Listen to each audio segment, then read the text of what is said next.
Hi, I'm Fox Cellars, and today we're going to be covering my favorite actor of all times. I'm surprised it took me this long to do this one, but hey, you know what? I wanted to get warmed up, did a couple of the others, and then I eased myself into this one.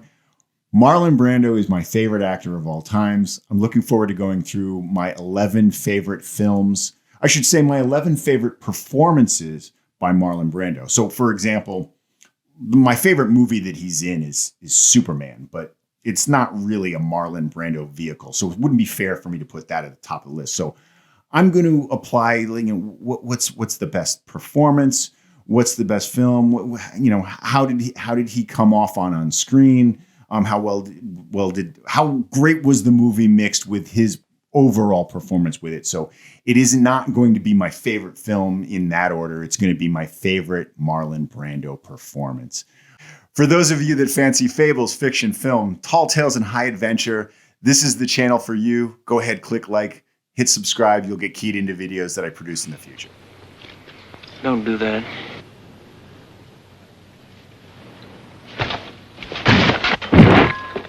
So Marlon Brando, he's best known for his method acting, and the bulk of what I'm going to have on this list is a lot of it's going to be like his early stuff. He comes from the Stella Adler philosophy of acting, and it's pretty widespread believed that from most actors in the industry that he was the greatest actor of all times. I'm sure there's some that will argue that. I mean, it's subjective. You can debate it all day.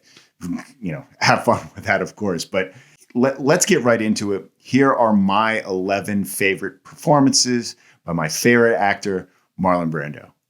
Number 11 is The Young Lions. It was a blockbuster. It opened second to Bridge on the River Kwai. So it's clearly like World War II movies were, a big hit at the time. It's got Montgomery Clift in it, Dean Martin, and Marlon Brando, of course. And I found this film to be interesting because it had a commentary on what would be like the perspective of the justification of war, in this case, World War II. I understand Brando had made choices to his character to make him more sympathetic, which in hindsight was brilliant because it made the story a lot more effective to an audience. So he's a ski instructor in it, but he was he became a Nazi soldier who generally was enthusiastic about Hitler and what Hitler could do for the world and for the country and et cetera, et cetera. So, and of course he's disillusioned, but they did a really great job of displaying his acceptance of the propaganda of the times and the misinformation. And it shows you how people can be divided on just simple politics, even when one of the aspects of it is evil and he so blindly embraces it. Anyway, the big change he made was having the arc to this character, this Nazi soldier, because he's initially, anti-Semitic. Imagine that, a Nazi soldier, anti-Semitic. Anyway, over the course of the film, his view changes, and it's done in a way that humanizes him while providing a better understanding of the German perspective. So you do eventually like this character. You do get an understanding of him. And Marlon Brando does an unbelievable job of portraying this character. Number 10 is Sayonara. Now, I wanted Sayonara ahead of The Young Lions, and not because I think it's a better movie. I believe it to be more entertaining. It's as simple as that. So when you see a movie and one movie makes you smile, even though the other one might be a better movie or more thought-provoking, this one is just a bit more entertaining. He plays a Southern Army pilot who's stationed in Japan. He got his 5th Oscar nomination for his portrayal in this. There were a whole string of post-war films that came out geared towards either helping people cope with the post-war or understand it, or, most importantly, deal with racism surrounding the war. Brando did this before he did Young Lions, and his character, which may have helped him to, make the changes that he did in Young Lions, was present here. Brando was probably one of the strongest Hollywood activists for civil rights or the civil rights movement in like the late 50s and early 60s. And you can see it in the role choices that he made. He was notorious for standing up to inequality, which, was problematic for him throughout his later career. He was one of the Freedom Riders. And if you don't know what that is, it was a group of either Hollywood stars or public figures who would intentionally ride buses into segregated America to challenge the states that were ignoring the Supreme Court's ruling on the unlawful segregation in those areas. He was by Dr. King's side on many of his protests and marches. He helped JFK campaign. He contributed a lot of his time and money to children's rights. He contributed his time and money to Southern Christian Leadership Conference in Mississippi. And, this all sounds like an overblown activist resume, but, he was hands-on with visiting, third world countries and helping them develop aid. And of course, everyone knows where all of this went with him, with his support of the Native American treatment and his involvement with apartheid in South Africa. And if you'll remember, he was one of the ones arrested in Washington State for what was called the Fish-In, which was part of the American Indian movement. Look, like he was so successful and so powerful and looked up to at that point that I guess he just felt like he needed to use his position to make noise. And he was a bit ahead of his time with respect to our, I guess, collective empathy as a society towards the less fortunate. Anyway, Sayonara is one of those films which he did with an anti-racist narrative. I mean, and he did a ton of those, but this is one of the earlier ones. I'll add that, Dean Martin's in this and Red Buttons is in it and James Garner plays a really great role in it. And Ricardo Montalban is in it. And here's the thing. Ricardo Montalban is a Mexican who plays a Japanese stage actor. And it's just out of place. But I mean, it does show you, like, Ricardo Montalban used to play a lot of out of racial parts for himself, which is weird. Oh, and like, let's not forget the very beautiful Miko Taka. Number 9 is The Fugitive Kind, which is, I originally thought this was a play by Tennessee Williams, but I guess from what I understand is it's just a screenplay, but Tennessee Williams wrote it. And, I remember when I first saw this, I absolutely loved it. And like, I played it again immediately, and I think I watched it within the same week, and absolutely loved it. And I think a lot of it has to do with Marlon Brando's acting, and it is pretty stellar. Here's the thing: the guy's name is Valentin Snakeskin Xavier, which is ridiculous. However, he goes by Snakeskin through the whole thing.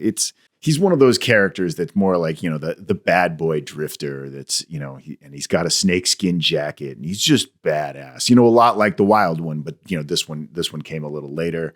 The dialogue and the acting in it and just the drama of it, I guess I'll say is pretty intense. Anyway, he's got this relationship with this woman that's a little over the top, and it has this very tragic, twisting ending at the end. So anyway, I mean, if you like Marlon Brando or you like Tennessee Williams type plays, it's pretty impressive. Number 8 is The Godfather. And Godfather is a good enough movie where it should be higher up on the list, but his part isn't that big. If you just count up the screen time, it's smaller.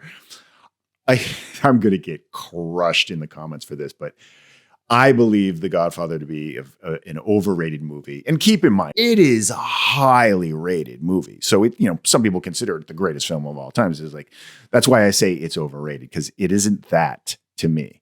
But it's a good movie. He's really great in it. He was nominated for his 6th or 7th Oscar nomination. So, I mean, and keep in mind, this also has the controversial acceptance speech by Shasheen Littlefeather, who went up and declined the Oscar for on Brando's behalf. And I'm not going to get into all of that, but it was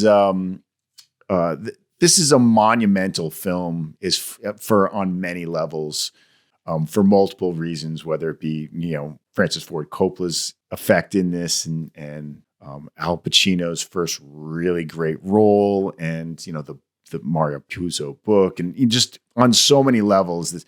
But however, I'm not as huge of a fan of The Godfather as other people. So that's why it does fall number 8 on the list.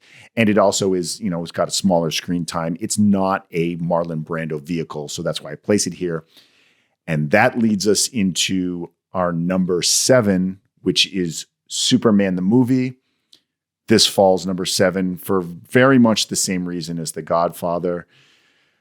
Had we gone just strictly by favorite movies, this is number 1. This is my favorite movie that Marlon Brando is in. However, his screen time is very small.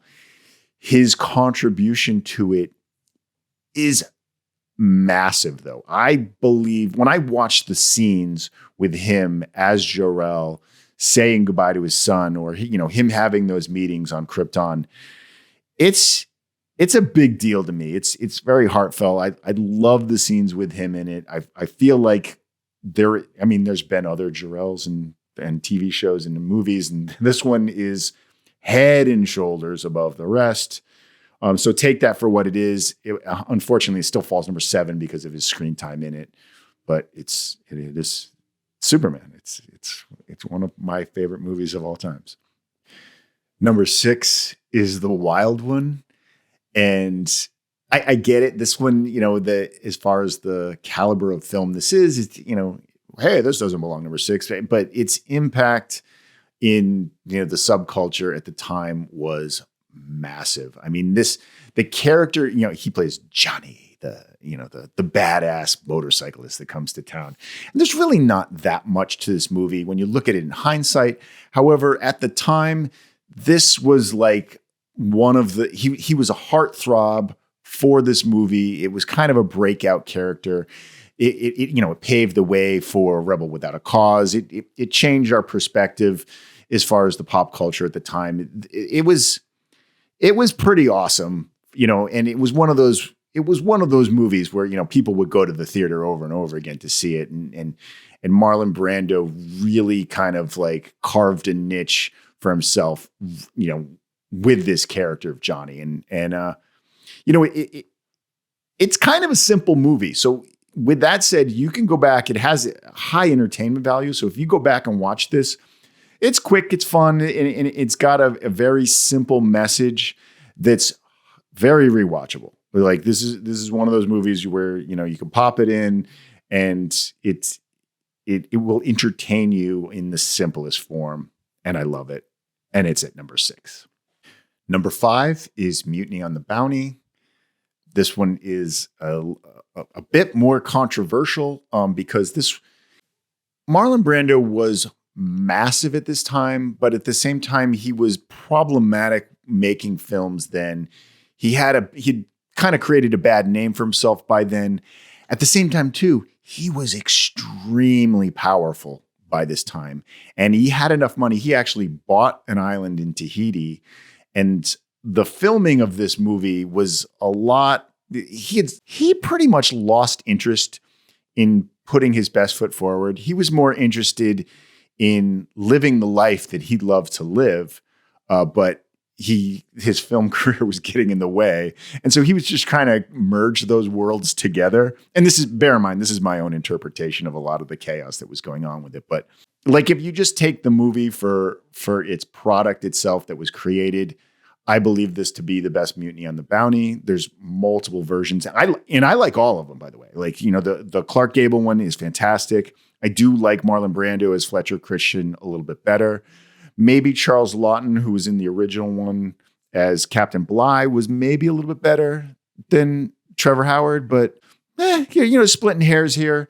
Anthony Hopkins later on played it, and Mel Gibson played Fletcher Christian. So it's all good company here. But this one was one where it really dragged out that, the studio was spending, hand over fist to meet the needs and the delays and all the things that were causing problems. And Marlon Brando was pretty much just, sitting pretty and enjoying himself while the chaos ensued for this. And he was just difficult during the filming. So I get it.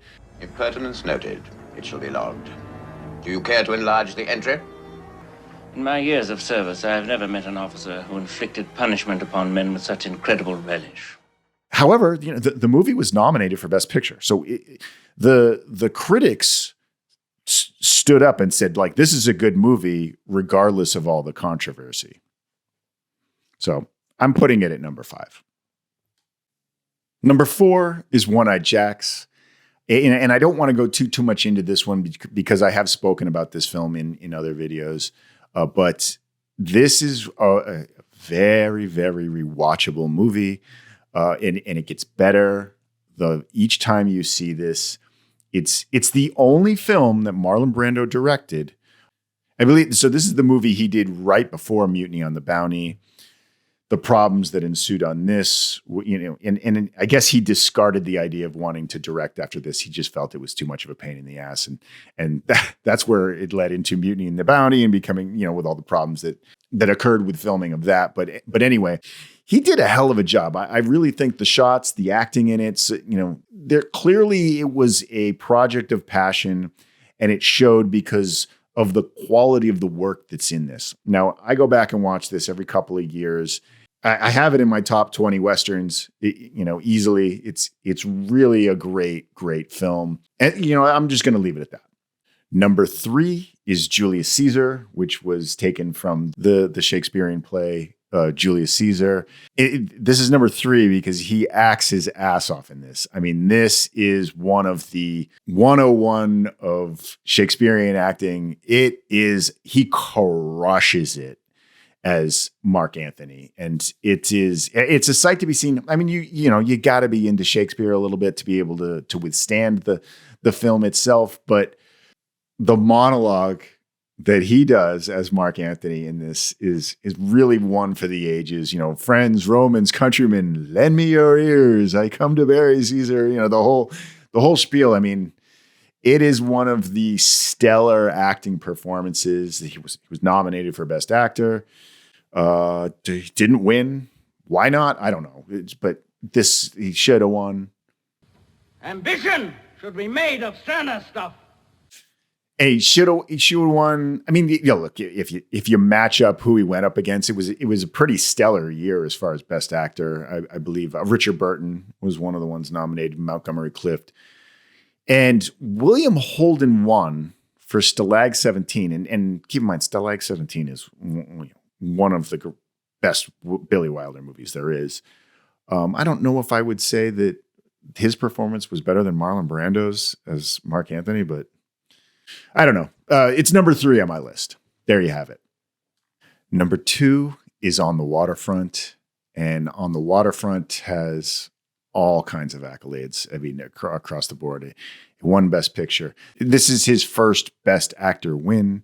Eva Marie Saint also won, for, I can't remember if it was Best Supporting or Best Leading Actress, whatever it was, but she won. Carl Malden's unbelievable in it. Elia Kazan won Best Director. So, I mean, it's in good company. This is one of those films where I almost feel, and bear in mind, let me just open by saying, if you've not seen On the Waterfront and you like really great movies, here's one. Try watching that movie. It's got a hell of an arc for him, for example. So he was a former boxer who turned dock worker.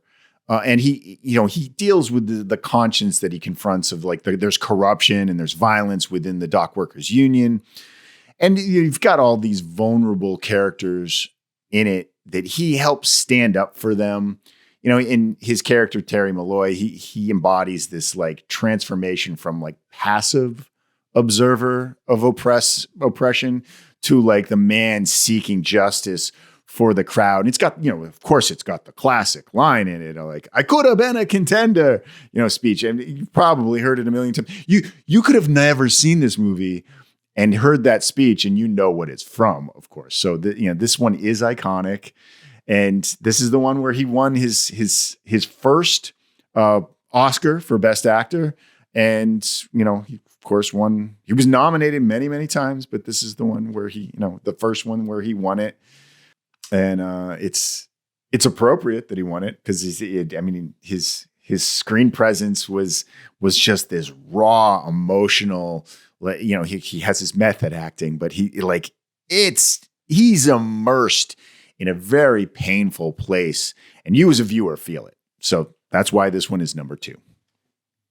And our number 1 Marlon Brando performance, film, portrayal in a film, all of that, like just the whole pot mixed together, is A Streetcar Named Desire.